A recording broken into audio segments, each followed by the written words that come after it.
ఇప్పుడే జీ5 app download చేయండి. చూడండి మీ ఫేవరెట్ టీవీ షోస్ ఎప్పుడైనా ఎక్కడైనా. మీ మాటల్ని బట్టి చూస్తుంటే లక్ష్మి బ్రతికే ఉందని మీరు నమ్ముతున్నట్టుగా నాకు అనిపిస్తుంది.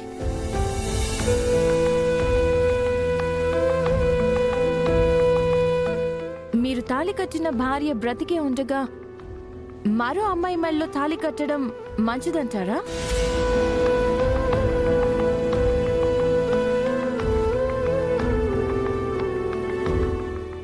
మీరు అనుకుంటున్నట్లుగా లక్ష్మి తప్పు చేసిందే అనుకుందాం, కానీ ఇప్పుడు మీరు చేస్తుంది కూడా తప్పే కదా.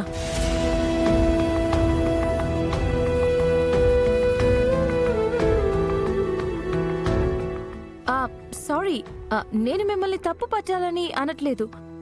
ఈ పెళ్లి కరెక్టేనా అని అడుగుతున్నాను. లక్కీ కోసం ఈ పెళ్లి చేసుకోవడం కరెక్టే శామ్. మరి మీకోసం?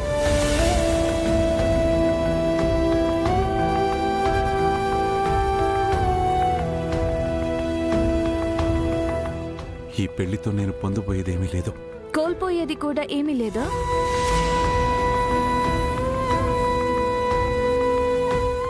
మిత్ర గారు, మనం ఏం చేసినా అందులో ఒక లాభం ఒక నష్టం ఖచ్చితంగా ఉంటాయి. ఈ పెళ్లితో మీరు ఏం లాభం లేదు అంటున్నారు, నష్టం కూడా లేదా అని నేను అడుగుతున్నాను.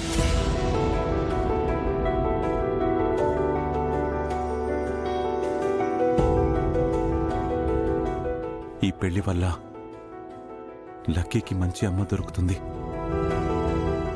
నేనంతవరకే ఆలోచించాను. ఈ పెళ్లి జరిగితే మీరు లక్ష్మిని శాశ్వతంగా కోల్పోతారు, అది ఆలోచించలేదా? అది ఆలోచించుకోవాల్సింది లక్ష్మి, నేను కాదు. అంటే లక్ష్మి మీద మీకు కంప్లైంట్ మాత్రమే ఉందా? రెస్పాన్సిబిలిటీ లేదా?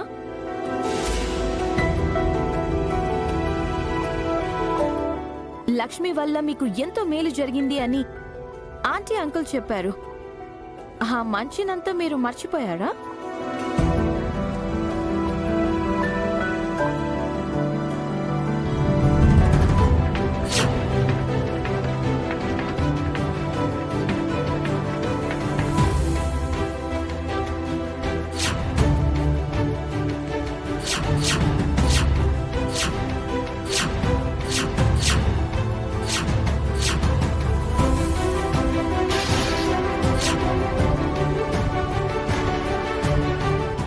లక్ష్మి తప్పు చేసిందన్నది మీకు తెలిసిన సగం నిజం, మిగతా సగం అది అబద్ధమై ఉంటుంది అని మీ మనసు మీకు చెప్పట్లేదా?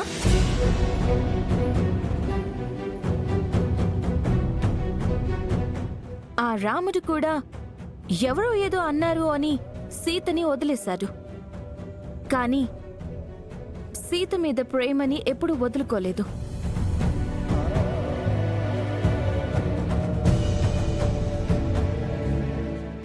ఈ పెళ్లితో మీరు లక్కీకి అమ్మని తీసుకురావచ్చు, కానీ మీ భార్య లక్ష్మిని వదులుకుంటున్నారు. ఒకప్పుడు మీ మనసుతో చూసి లక్ష్మిని ప్రేమించారు, ఇప్పుడు మీ కళ్ళతో చూడలేక లక్ష్మిని ద్వేషిస్తున్నారు. ద్వేషానికి ముగింపు ప్రేమ కావాలి, కానీ ప్రేమకు ముగింపు ద్వేషం కాకూడదు.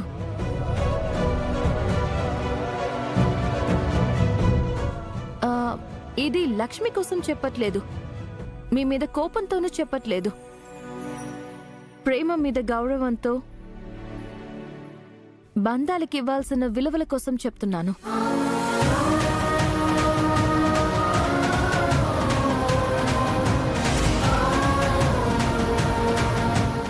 మిత్ర గారు, పొందేది ఏమీ లేనప్పుడు పోగొట్టుకునేది చాలా ఎక్కువ ఉంటుంది. అది వ్యాపారమైనా జీవితమైనా. అటు చూడక్క, ఆ వేదిక, ఆ మంగళసూత్రం, హోమగుండం, బాజా భజంత్రీలు చూడు. అవన్నీ నిన్ను లక్ష్మిలా చంపేయడానికి రెడీ అవుతున్నాయి.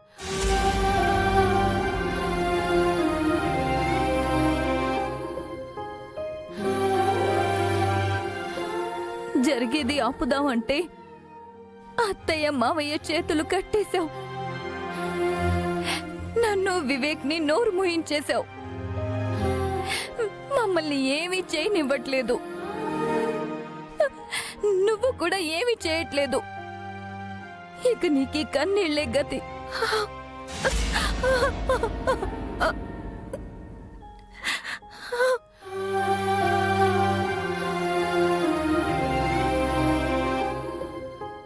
తను చెప్పింది నిజమే కదా లక్ష్మి. ఈ పెళ్ళయ్యాక నీకు మిగిలేవి ఆ కన్నీళ్లే. జీవితం అంతా నువ్విలా ఏడుస్తూ ఉండాల్సిందే. నీ చుట్టూ నీ మంచి కోరేవాళ్లు ఇంతమందున్నా నిన్ను నువ్వు ఒంటరిని చేసుకున్నావు. కన్నీళ్లని తోడు చేసుకున్నావు. ఆ కన్నీళ్లు కూడా నీతో ఎన్నో రోజులుండవు లక్ష్మి. ఎందుకంటే ఇప్పటికే నేను నా కొడుకు కలిసి నీ కళ్ళలో కన్నీళ్లని తోడేశాం. నువ్వు ఓర్చుకున్నన్ని కష్టాలు పెట్టి నీ కన్నీరింకిపోయేలా చేశాం. అదేం లేదు అత్తయ్య గారు, మీరెప్పుడు నా మంచి కోరుకున్నారు. లేదు లక్ష్మి, నీ నిజమైన మంచి నేను ఇప్పుడే కోరుతున్నాను. ఇంక నాకు నీ కన్నీళ్ళొద్దు లక్ష్మి. కొంగు చాచి అడుగుతున్నాను లక్ష్మి, నాకు నీ సంతోషం కావాలి. ఇవ్వు లక్ష్మి.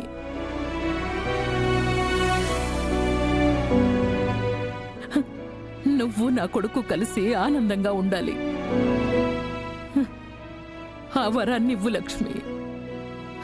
అత్తయ్య గారు, మీరు నన్ను అడుగుతున్నది వరం కాదు, మీ శాపాన్ని అడుగుతున్నారు. మీకు పడబోయే జైలు శిక్ష అడుగుతున్నారు. అది నేను మీకు ఇవ్వలేను. నువ్వు ఏమైపోయినా పర్వాలేదు, నన్ను కాపాడుతాను అంటావు, అంతేనా?